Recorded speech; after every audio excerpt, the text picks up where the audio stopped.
The covenant path. Members of the Church of Jesus Christ of Latter-day Saints are telling us about a major change to an important temple ceremony, specifically changes to how services are carried out for women. ABC4's Sarah Martin spoke with historians and church members today about what these changes mean for women of the faith. The church has explained that in the temple, members make covenants to God. Attendees have told us that in the temple, men covenant to God, while in one area, women covenant to obey their husbands as long as their husbands obey God. But not anymore. I'm very excited to find out that we'll be making the same covenants that men make going forward. April Young-Bennett is a Mormon feminist who's been asking for changes like these for years. Discussing theology was one part of it, but that led to letter writing campaigns where people would contact general authorities and talk to them about the temple ceremony and about their concerns about it. She explained that it can be nearly impossible for members to communicate their concerns to church leaders. For a very long time, the Executive Council over temples was composed solely of men. However, fortunately, about 5 years ago, Sister Rosemary Wixom became the first woman to be admitted onto the Temple Executive Council, and I really think that including women has made a big difference. There have been many changes to the temple ceremony over time. A record is not kept of them. Professor Kathleen Flake explained that changes to the temple ceremony occur in part because it's an oral tradition aimed at finding and doing God's will.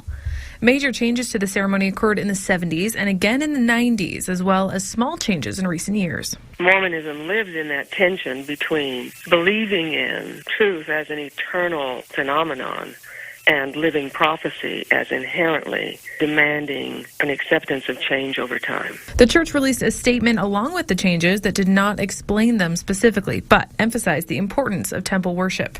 But some women still have questions. Are the covenants, the wording of the covenants that was there 10 years ago, is that what applies to me?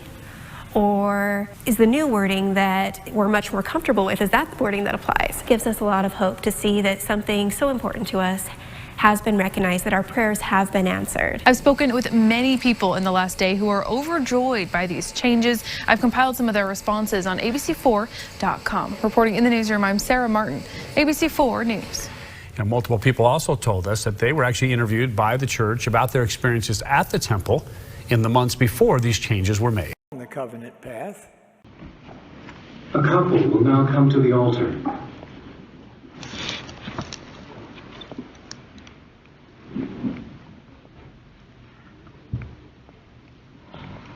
We are instructed to give unto you the law of chastity, which is that the women of God's kingdom and the men of God's kingdom shall have no sexual relations except with those to whom they are legally and lawfully wedded according to his law. The covenant path.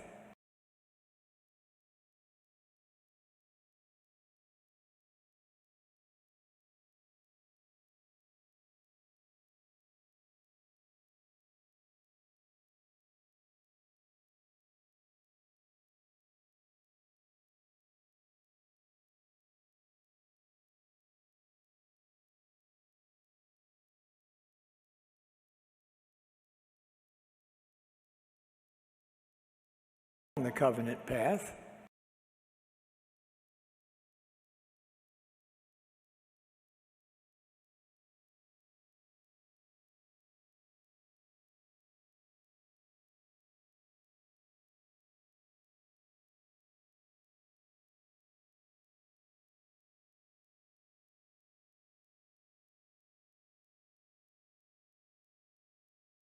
The covenant path.